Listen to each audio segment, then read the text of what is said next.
Reporte 100. Víctor Remigio Martínez Cantú, colaborador de este espacio de noticias, está con nosotros esta mañana. Remy, ¿cómo estás? Buenos días. Muy buenos días, Juan Carlos, ¿cómo estás? Ya es viernes. Ya, gracias a Dios, ¿eh? Oye, Remy, ¿hay antecedentes en la historia de un cierre fronterizo tan prolongado? Van a ser 13 meses ya de cierre fronterizo. ¿Hay algún antecedente? No, realmente no hay un antecedente como tal, y como tal el fenómeno que se le llama académicamente de refronterización es uno que ha retomado mucho ímpetu en los últimos años. ¿Qué se habla con la refronterización? Pues bueno, con ese papel de reafirmación de las líneas divisorias. En muchas ocasiones pues pasan de una línea en un mapa pasan a cercas o incluso a muros o incluso a vigilancia tecnológica muy avanzada, o incluso como estos casos que la pandemia nos ha puesto a repensar, vamos a decir, la forma de colaboración entre países, donde hay esta suspensión parcial de los cruces fronterizos en algunos países, que fue una de las medidas que se empezó a tomar inicialmente. La Organización Mundial de la Salud originalmente no era una recomendación que se debía de tomar, pero poco a poco esta posición en diferentes partes del mundo se empezó a tomar. Claro que en algunos casos de pandemias, de epidemias, que se han presentado en algunas partes del mundo, principalmente con la epidemia de ébola, claro que había habido cercos, vamos a decir, epidemiológicos que tuvieran en cuenta la parte geográfica.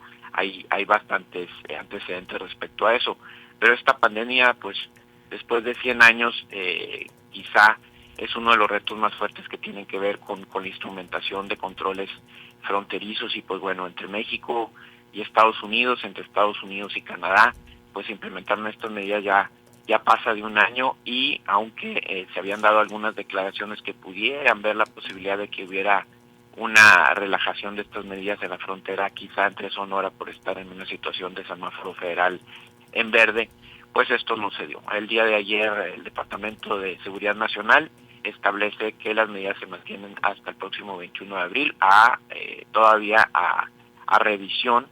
Y en México la Secretaría de Relaciones Exteriores hizo un comunicado también vía Twitter, donde señala que restringirá los pasos de tanto de norte a sur como de sur a norte, y eso pues es un tema muy importante, porque principalmente el tema de sur a norte se le empieza a vincular con un tema de control de flujos migratorios. Sí, ahora, Víctor Remigio Martínez Cantú, ¿quién pierde más, el lado mexicano o el lado norteamericano? Escuchaba un dato que nos daba Marco Antonio Córdoba, vicepresidente del Colegio de Economistas. Él estima que dejaron de ingresar en Arizona 2.500 millones de dólares de sonorenses que cada año van para allá, pues al arroz, pues, ¿no? Comprar ropa y demás, bueno, ¿no? entre otras cosas, ¿no? Sí. La parte turística, la parte familiar, la convivencia entre los estados fronterizos y principalmente nosotros, pues es muy común, tanto por lo que siempre se maneja incluso en broma de ir a las compras en Estados Unidos, pero también porque tenemos fuertes ligas familiares y de amistad en los Estados Unidos, principalmente en estados fronterizos como Arizona o California. Entonces, sí se ve interrumpido eso, incluso el fenómeno ya se le empieza a llamar el fenómeno de las dos fronteras. ¿Y por qué se le llama el de las dos fronteras? Porque por un lado el comercio de bienes casi no se vio interrumpido. Creo que al final de los números del año pasado se va a ver una muy ligera disminución, sino que ninguna disminución en términos del tráfico de bienes entre México y los Estados Unidos, pero la afectación principalmente para la zona fronteriza norteamericana pues sí ha sido brutal, por decirlo menos, ¿no?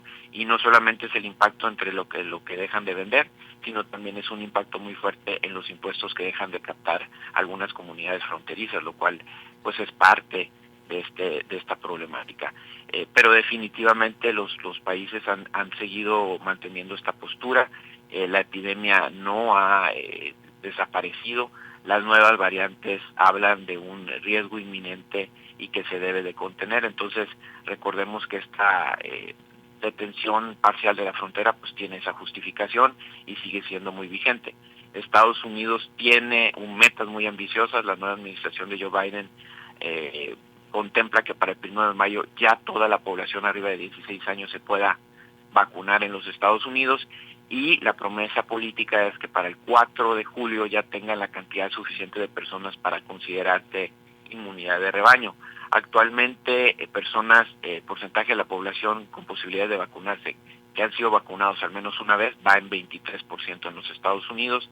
Es un avance muy fuerte, sobre todo en comparación con países europeos, pero aún así todavía están muy lejos de llegar a ese punto, y en México pues evidentemente todavía tenemos muchos problemas de rezago al respecto. Sí, no sé si sea casualidad, pero en los últimos días han salido notas en Estados Unidos, en medios de comunicación, de que el flujo migratorio ha aumentado de manera sustancial de México hacia Estados Unidos desde que llegó Joe Biden a la presidencia del vecino país, por la flexibilización en la política migratoria, o por lo menos por los mensajes más amables o amables en comparación con los mensajes que emitía Donald Trump, y eso ha provocado que un mayor número de personas intente entrar a los Estados Unidos.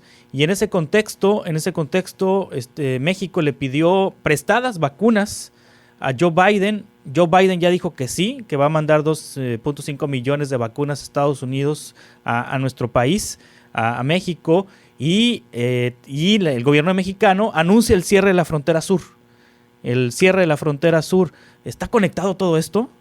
Bueno, así lo manejan los medios de comunicación en los Estados Unidos, incluso le dan mucha importancia a la nota, la están manejando. Hay ocasiones que aquí hace mucho ruido una nota con Estados Unidos, y en Estados Unidos casi no es tomada en consideración, pero sí. En este caso sí fue tema de pregunta a la jefa de prensa de la Casa Blanca, y ella manejó la línea de comunicación que con los países hay diferentes temas que tratar, hay diferentes niveles de acción que hay que trabajar, y evidentemente utilizó la palabra de países socios, ¿no? O partnership, entre ellos Canadá y México, porque habría que resaltar que la promesa de dotar de vacunas de AstraZeneca es para Canadá y México primero, y ese es uno de los temas importantes.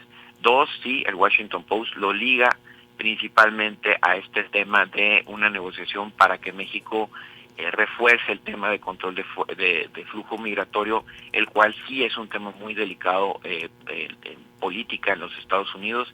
Joe Biden tiene una agenda importante en el tema migratorio. Ayer veíamos que la Casa de Representantes pasa una ley donde ya le da el camino al estatus legal a los Dreamers, a trabajadores agrícolas, y otras modificaciones importantes favorables para la migración en los Estados Unidos, pero sí es un tema muy delicado que los medios de comunicación han estado tomando y que han estado llamando la atención, sobre todo por el cruce de menores de edad no acompañados, que por su calidad tienen que ser protegidos, y evidentemente se ha incrementado el flujo en los últimos meses. Entonces es fácil vincular ambos temas en este momento, porque evidentemente ambas partes necesitan ayuda, y creo que es algo que no nos debería de sorprender mucho. Quizá los términos, quizá la forma en cómo se tratan estos temas ahora en la opinión pública pues es un poco diferente, pero es evidente que pues la parte estratégica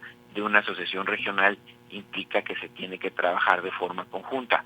Obviamente Estados Unidos está trabajando, la administración de Biden está trabajando para que pasar vacunas en este momento sea políticamente viable en los Estados Unidos y que no sea visto como algo que los vaya a afectar.